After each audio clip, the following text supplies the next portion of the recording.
Selamat pagi Ibu Nur, Ibu Mustika, serta teman-teman semua. Perkenalkan nama saya Helga Evangelina, dan pada kesempatan kali ini saya akan membahas mengenai peran dari biofilm dalam meningkatkan kesehatan tanaman dan juga efisiensi pertanian. Nah, tahukah Anda bahwa di balik setiap tanaman yang sehat ada komunitas mikroba yang bekerja secara terus-menerus untuk membantu tanaman agar tumbuh dan dapat melawan patogen?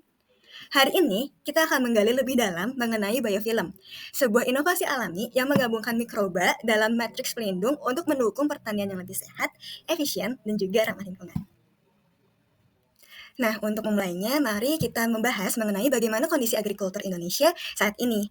Nah, diperkirakan pada tahun 2025 akan dibutuhkan peningkatan produksi pertanian sebesar 60% untuk memenuhi kebutuhan gizi dari populasi manusia yang terus berkembang. Nah, namun agrikultur Indonesia ini menghadapi banyak sekali tantangan. Salah satunya adalah luas lahan kering di Indonesia yang mencapai 144,47 juta hektar, yang sebagian besar merupakan lahan kering basah. Nah, lahan ini memiliki kesuburan tanah yang rendah, kekurangan bahan organik, dan juga kadar unsur beracun yang tinggi. Namun, meskipun tantangan tersebut cukup besar, lahan kering sebenarnya memiliki potensi untuk meningkatkan produksi pertanian jika dikelola dengan tepat. Salah satu solusi yang dapat diandalkan adalah penggunaan biofilm biofertilizer. Nah, biofilm ini berfungsi untuk meningkatkan penyerapan unsur hara oleh tanaman. Nah, sebelum membahas apa itu biofilm biofertilizer, apa sih biofertilizer itu? Biofertilizer merupakan pupuk yang mengandung mikroorganisme bermanfaat seperti bakteri, jamur, dan juga alga yang berperan penting dalam meningkatkan kualitas tanah dan juga ketersediaan unsur hara bagi tanaman.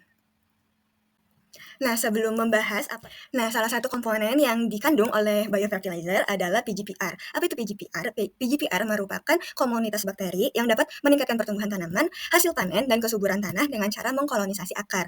Nah, PGPR sendiri memiliki beberapa kemampuan. Yang pertama itu adalah untuk memfiksasi nitrogen atau mengikat nitrogen dari atmosfer untuk mengubahnya menjadi nitrogen yang dapat diserap oleh tanaman. Begitu juga dengan melarutkan fosfat agar dapat tersedia dan dapat diserap oleh tanaman. Yang kedua adalah PGPR dapat menghasilkan hormon tumbuh tanaman seperti IAA atau indole acetic acid yang mendukung pertumbuhan akar dan perkembangan tanaman. Selanjutnya, beberapa PGPR juga dapat melawan patogen dengan menghambat pertumbuhan mikroba penyebab penyakit. Lalu PGPR juga menghasilkan siderofor yang mengikat ion besi yang penting untuk fotosintesis dan metabolisme tanaman. Nah, PGPR juga dapat membentuk biofilm untuk meningkatkan kemampuan mikroba dalam mendukung pertumbuhan tanaman dengan memperbaiki ketersediaan hara, melindungi tanaman dari patogen, serta memperkuat simbiosis antara mikroba dan juga akar tanaman. Nah, selanjutnya, apa itu biofilm?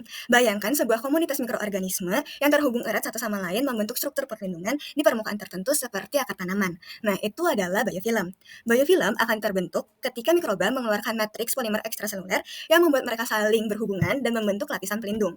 Nah, kenapa sih biofilm itu penting? Karena biofilm ini memiliki fungsi untuk melindungi mikroorganisme, meningkatkan pertukaran nutrisi, mendukung adhesi dan kolonisasi pada permukaan, serta memfasilitasi komunikasi antar mikroba. Nah, proses pembentukan biofilm sendiri terdapat 4 tahapan, yaitu adhesi mikroorganisme, kolonisasi, pembentukan IPS, dan juga pengembangan struktur vertikal biofilm. Sebagai gambaran, berikut merupakan video singkat mengenai biofilm formation. Berdasarkan definisi dan penjelasan sebelumnya, maka biofilm biofertilizer merupakan pupuk biologis yang terdiri dari mikroorganisme menguntungkan yang terbungkus dalam matriks biofilm yang memberikan manfaat ganda bagi tanaman dan juga tanah. Mikroba yang terdapat dalam biofilm ini memiliki dua jenis mekanisme, yaitu mekanisme langsung dan juga mekanisme tidak langsung. Pada mekanisme langsung, mikroba dalam biofilm akan menghasilkan hormon-hormon yang mendukung proliferasi sel dan pertumbuhan akar tanaman. Dengan meningkatkan penyerapan nutrisi juga, biofilm biofertilizer akan membantu tanaman untuk beradaptasi lebih baik terhadap kondisi lingkungan yang kurang menguntungkan. Selain itu, mikroba dalam biofilm juga akan meningkatkan efisiensi penyerapan nutrisi penting seperti nitrogen, fosfor, dan juga kalium oleh tanaman. Selanjutnya, biofilm itu menghasilkan antibiotik, hidrolase, dan juga senyawa volatil yang menghambat pertumbuhan bakteri patogen untuk menjaga kesehatan tanaman. Sedangkan pada mekanisme tidak langsungnya, bakteri-bakteri atau mikroba-mikroba akan membentuk koloni pada akar sehingga biofilm akan menciptakan mikrohabitat yang mendukung pertumbuhan tanaman secara keseluruhan. Proses pembentukan biofilm terjadi dalam beberapa tahap yang saling terkait. Yang pertama itu ada tahap adhesi. Di sini mikroba pertama kali akan melekat pada permukaan akar atau bagian tanaman lainnya. Di tahap ini mikroba akan mulai membentuk lapisan tipis atau monolayer pada permukaan yang menjadi dasar pembentukan biofilm secara lebih lanjut. Setelah melekat, bakteri akan mulai berkembang biak dan membentuk mikrokoloni.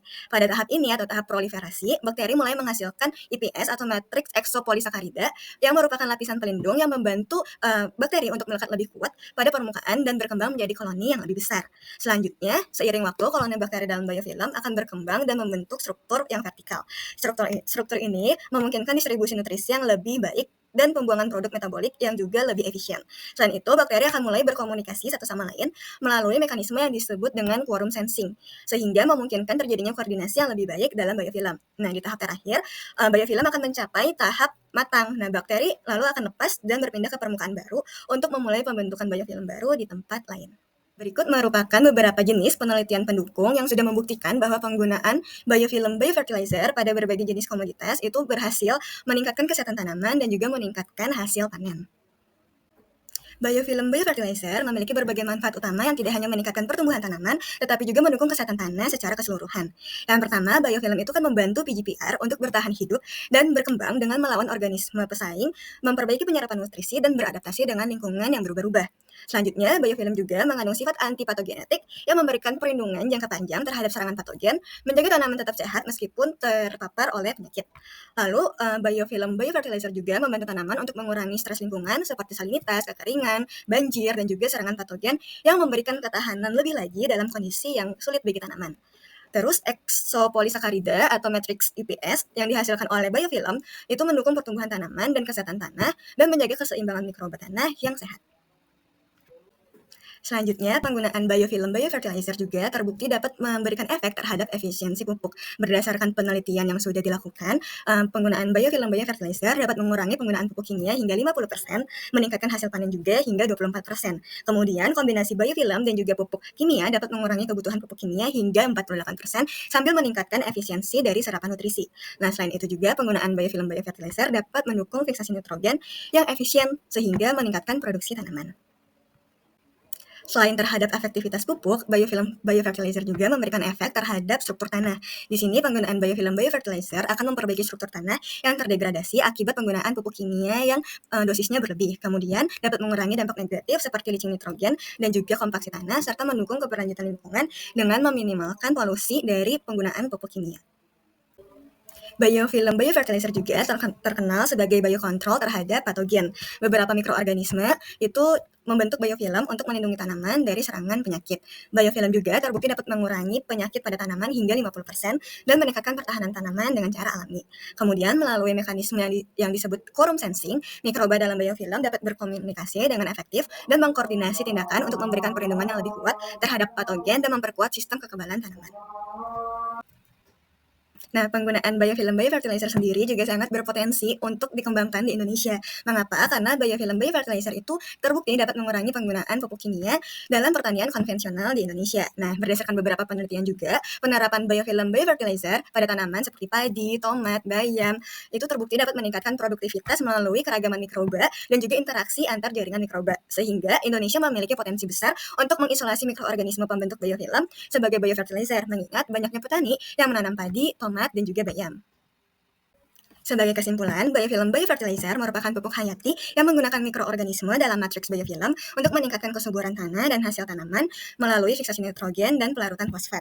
Pupuk ini dapat meningkatkan toleransi tanaman terhadap cekaman, mengurangi kerentanan patogen, dan menekan penggunaan pupuk kimia hingga 50%. Terakhir, biofilm biofertilizer sendiri dapat mendukung pertanian berkelanjutan di lahan marginal, mengurangi dampak lingkungan, dan meningkatkan efisiensi agronomi serta kualitas hasil panen. Nah, sekian dari saya. Terima kasih atas perhatiannya. Semoga apa yang telah kita bahas bersama hari ini dapat memberikan inspirasi dan juga wawasan baru untuk mewujudkan pertanian yang lebih maju dan juga berkelanjutan.